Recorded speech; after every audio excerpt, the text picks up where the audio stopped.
Welcome back to my channel. I'm Matt, the creator of Airbnb Uncovered.com and Airbnb Superhost. On this channel, I uncover some of the best kept hosting secrets, as well as share with you everything that I've learned after hosting over 3,000 guests. This week's video is going to cover the basics of setting prices. If you've been hosting for a while, this one might not be for you. But if you're brand new to hosting, I think you're going to get tons out of this video. Providing great information for new hosts is what this channel is all about. Every Tuesday, I share a new video. Each one is chock full of helpful tips and best practices for a new host. It will also help you to accelerate your growth since you won't have to learn by experience like I did nearly 5 years ago. If you haven't already, please subscribe to my channel and click on the notification bell. If you find this video is helpful, then please give it a thumbs up. Learning how to price your listing on Airbnb is the key to earning more and hosting the best guests. And there's a lot to it.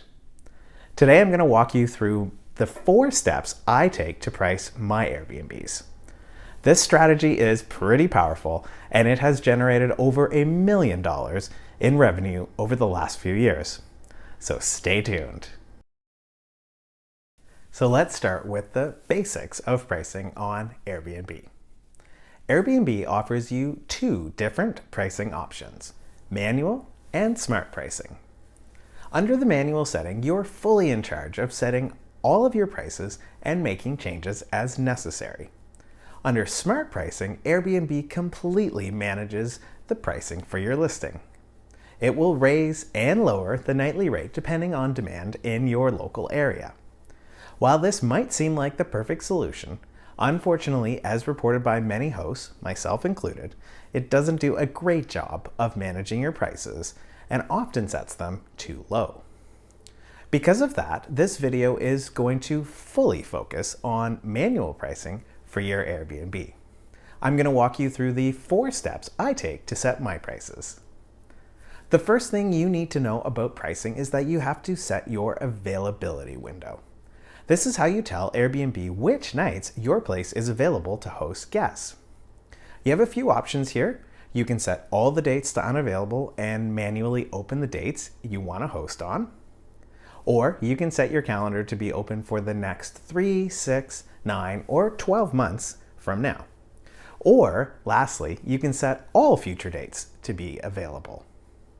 If you choose 3, 6, 9, or 12 months in advance, every day Airbnb is going to unlock one more day to be available 3, 6, 9, or 12 months from now. This is an important factor to bear in mind as we talk about pricing.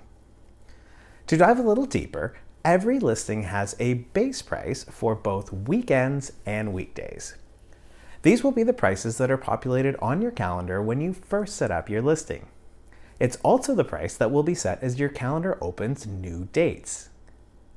Chances are that you operate in a place that has seasonality, meaning that some of the times of the year will be busier than others.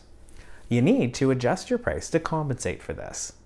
Please don't make the mistake of setting one price and leaving it for the entire year. Your profits will definitely suffer. You can also add length of stay, early bird, and last minute discounts. These discounts will all be subtracted from your base price for weekends and weekdays. And they're all set as a percentage discount. There's also an option to create percentage increases and decreases for specific times of the year. These are advanced features and will be the subject of a future video. So the first step is to set your availability. I recommend setting it either 9 or 12 months in advance. This way you can set a bunch of prices all at once and then just adjust as you go. I'll show you exactly how to set your prices for the year after I explain how to set your base price. Step 2 is to decide on your price range, which means that you'll define what the lowest price is that you'll accept and what the highest price is that you think a guest is willing to pay to stay in your home. If you're new to hosting, you'll have to do some research. Do a search on Airbnb for similar places to yours to create this range. Remember to search on both weekday and weekend prices. With this data, decide on an average price for both weekends and weekdays. And then set your weekend and weekday prices about 10% above this. These will now be your default prices. If you're already hosting, what is the highest price that you've earned to date? Leave it in the comments below. Since you've now got your default prices set to a rate that is slightly above your average, as new dates are opened and these prices are attached to those dates, you can rest assured knowing that you'll be adequately priced.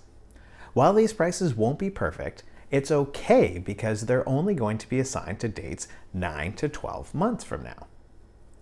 And there won't be that much activity on your listing that far out. But at least you'll know that you're priced above what your average rate will be.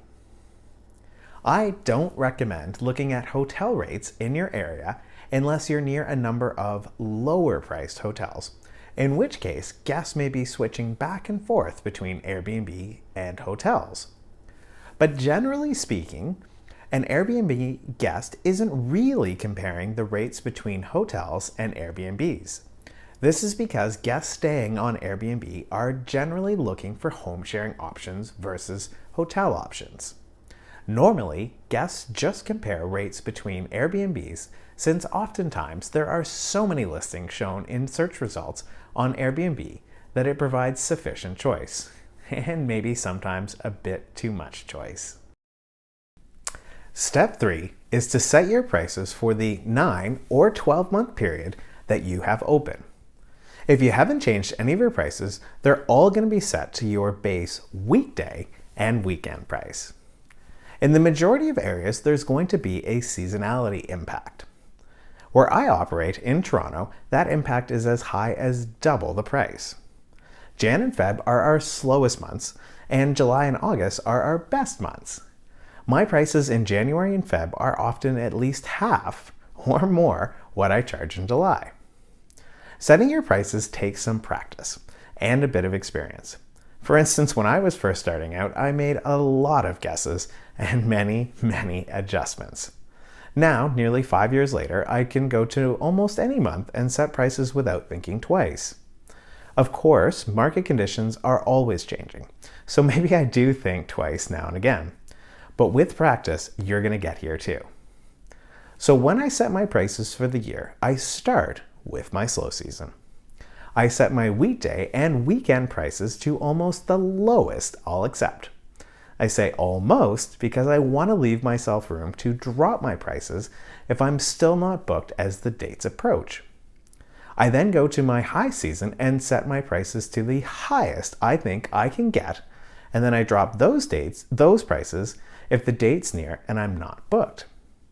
Finally, I go back and fill the gaps between the slow and the high season by gradually increasing my prices up from the slow season until I get to the high season, and then vice versa to get back down in the slow season. For many of us, this up and down curve is going to be how it goes.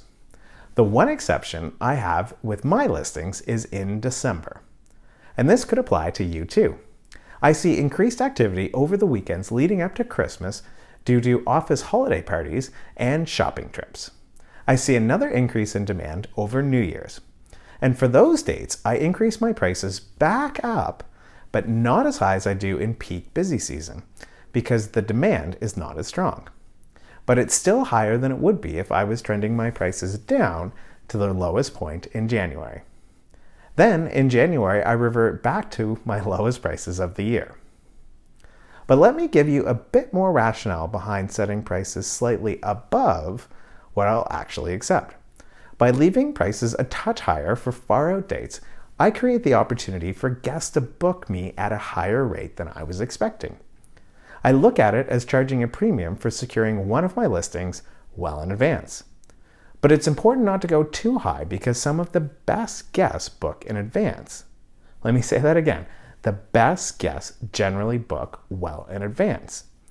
If you're priced too high, those 5-star guests are going to book elsewhere, and you'll miss out on some of the best guests. Leaving room to drop your prices is also very important. The Airbnb algorithm rewards hosts who update their calendar regularly. By creating this room to drop prices, I always have something to change. Now you may be thinking that I could just increase my prices as well to show activity. While this is true, you could be leaving money on the table from guests who have already booked you at your lowest prices.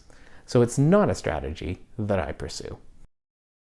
Step 4 is to update your calendar at least every second day, or in the best case, every day. As I just mentioned, you'll be rewarded for constantly updating your calendar. That reward will come in the form of a higher search ranking. A higher search ranking will equal more views on your listing. More views will equal more bookings, as long as your price is reasonably set. And more bookings will equal more money. One final thing to note on pricing. You're going to get suggestions from Airbnb appearing on the right side of your calendar. There are two types. The first is to adjust your nightly rates over a specific month. I always have a look at these prices by previewing them, and about half the time I accept them. I think that doing so gives you a little boost within the search ranking algorithm. I definitely don't accept them though if the recommended prices are too low, just for the sake of pleasing the algorithm.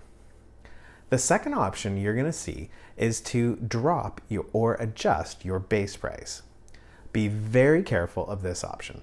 By accepting this, it will change and completely erase all of the weekday prices you've manually set, and then you're going to have to go back in and reset them.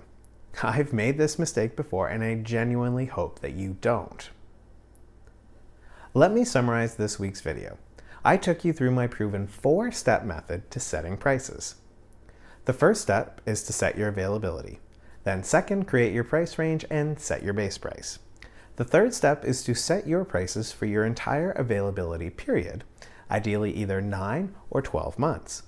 The fourth and final step is to make changes to your prices at least every second day.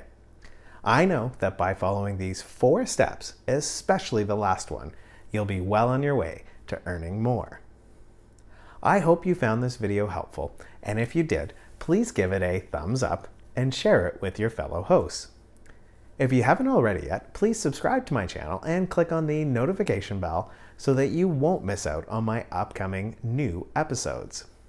Thanks again for watching, and until next week, bye for now.